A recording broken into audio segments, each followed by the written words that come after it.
All right. So I am excited to be back with you all. Thank you for tuning in to another Leadership with Vince. I so appreciate you all coming on, sharing your comments, giving me some feedback, letting me know what it is that you all want to hear. And it's an honor to be able to come live to you now, or for those who are watching or listening to the rebroadcast. Man, thank you so much. Today, I want to talk about how to recession proof your life. Yes, how do I recession proof my life? If you live long enough, you are going to experience times of recession. It's a part of the cyclical nature that exists in the earth. In Genesis 8:22 says, as long as the earth remains, there's seed time and harvest, there's cold and winter. There's going to be times of expansion, but there are also going to be times of recession. And so we have to find ways that in the midst of things that are outside of our control, how do we navigate the storm? The Bible is replete with times of abundance, but it also shows us how to survive and navigate in times of famine. One time that I can think about is with Joseph in Genesis.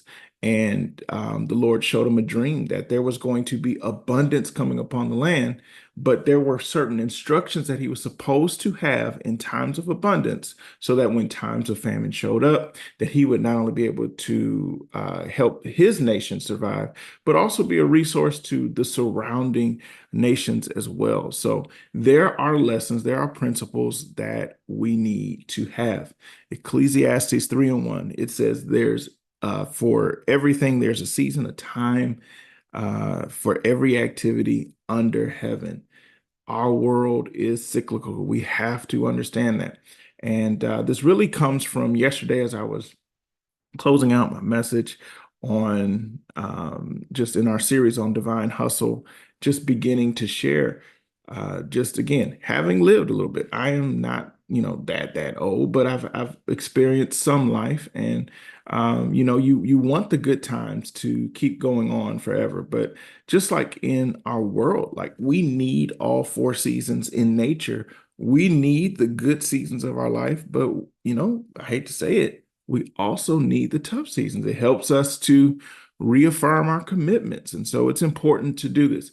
The other reason that I wanted to share how to be recession proof or how to recession proof your life is I don't want us in this world of just getting by to be people who only get by.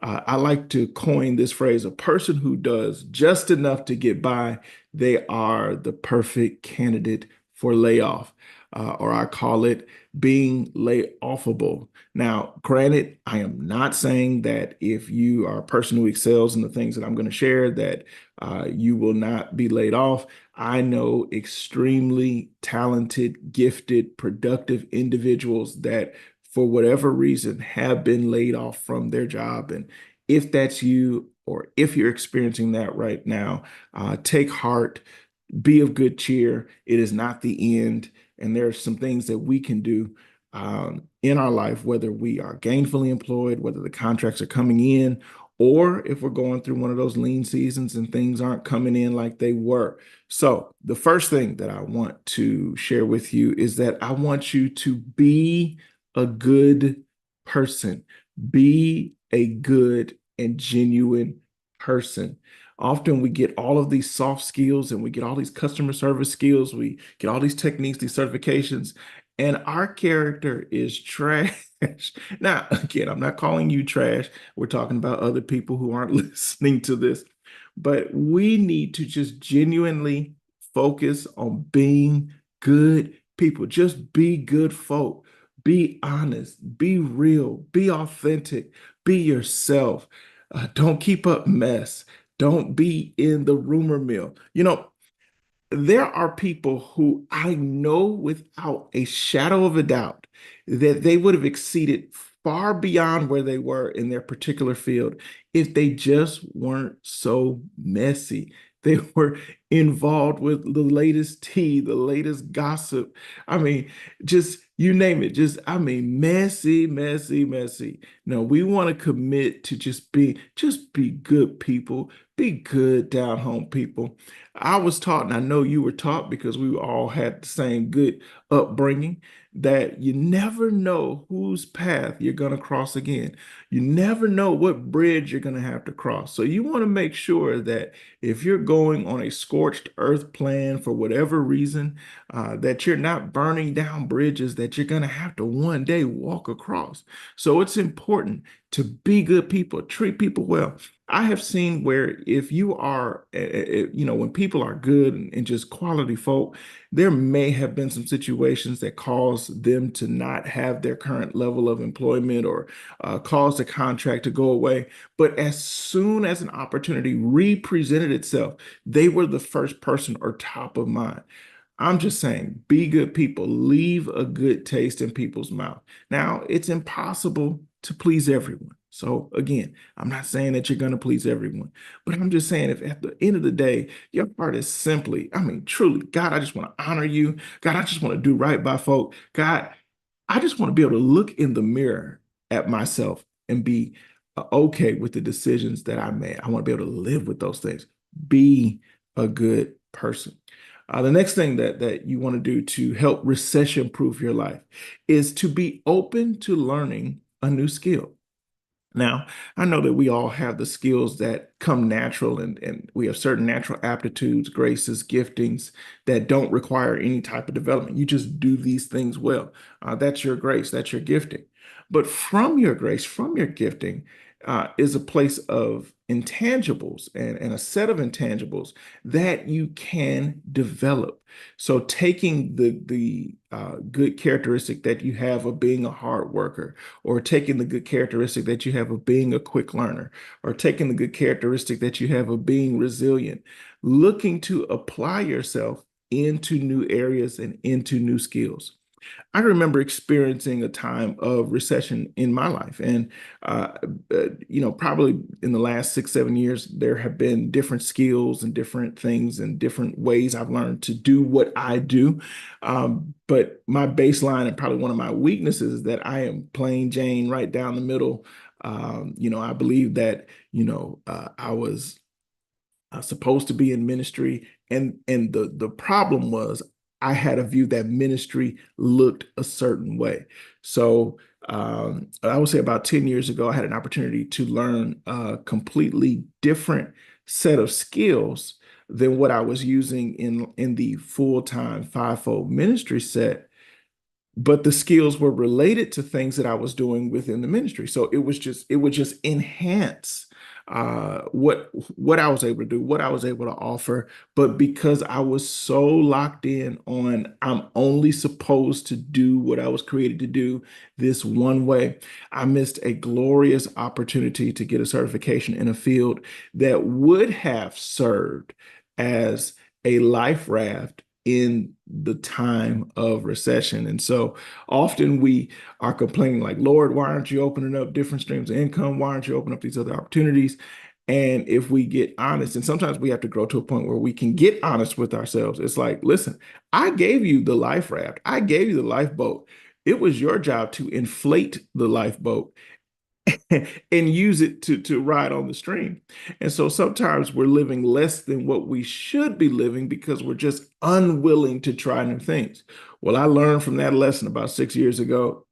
I was getting ready to launch the outlet, and of course, starting a church from scratch, you necessarily don't have a built-in salary. So there were some things that I needed to do to augment, what we needed in order to make it every month. And I had a friend who was in a particular field, which was on the periphery of what my vision of ministry was, but it was in the line of doing leadership. And let me tell y'all, I learned from that lesson 10 years ago, and I hopped right on that opportunity. I was inside of a field that I was like, Lord, what in the world am I doing? Why in the world am I out here?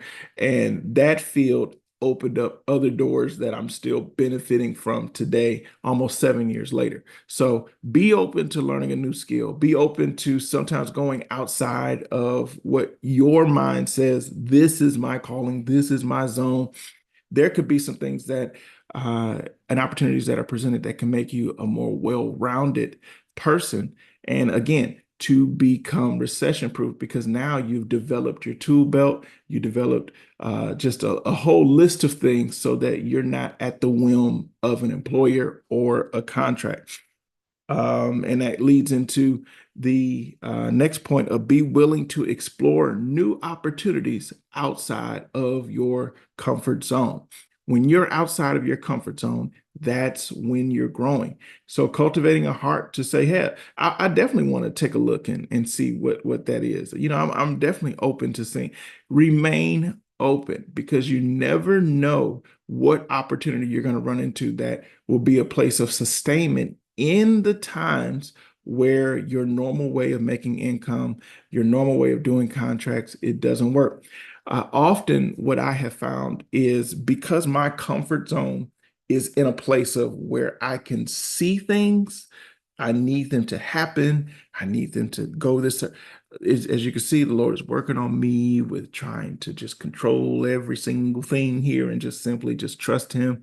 I have found that I have been in a season of it's like driving in fog. I can only see what's immediately in front of me. I know I'm on the right road, but I've got to trust that as I go, more will be revealed. And it's just helping me to lean not to my own understanding, my sight, my intellect, and just trust the Lord and allow Him to lead. And let me tell you, my mind has been blown. It's something that I'm working on. I'm something I pray that you all work on a daily basis. The next thing that I want to give you, there's two more things. Second to last is be a solution oriented person. So instead of trying to find fault or trying to figure out who's right, who's wrong, if something happens, again, what happens more times than not is outside of your control. You cannot control that. Often you can't even stop it, but you can control your responses. One thing I love about baseball is that you spend 80% of the time visualizing what would happen, going through scenarios, getting your mind right, understanding what's going on in the game, understanding and being one step ahead. And it's only 20% reaction. But that mental preparation of, all right, when this happens, I've got this option, I've got that option, I got this option, I'm ready. If the runner is going toward home and they hit it to me and I'm in close on the infield, I may be able to shoot the ball home and stop the run from scoring. Or if the ball's hit to me fast enough, the runner might hold, so I can look them off at third, make them stop. I can throw to first base. I mean, all these things are going on in your mind because when the ball gets hit, you only have a split second to make a decision on what to do. Life is the same way. You can't control the other 80%, but what you can control is when things happen, these are my responses. So 80% of the time, we're just saying, okay, God, I'm going to trust you with what I cannot control, but what I can do, I'm going to show up to do. So we want to be a solution-oriented person. A solution-oriented person is highly valuable to any organization, to any company, to any relationship.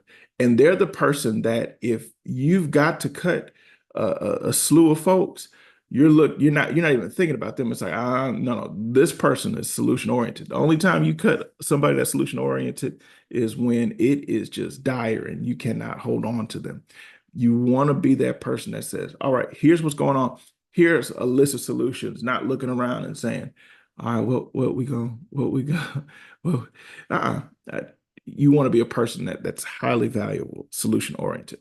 Then the last step is I want you to be a prudent person. Now, I like things, nice things, uh, going on vacation. I mean, just enjoying life like everyone else. But everything has to have a boundary. Everything has to have a level of, all right, this is as much as I can do right now. You've got to put some guardrails on your lifestyle. It's important to do that because if you do not put guardrails on your lifestyle, you will find that you are overextended. And it's a whole lot easier to play catch up than it is to play cleanup. But if you got to play cleanup, it's better to play cleanup as soon as you realize it is time to clean up.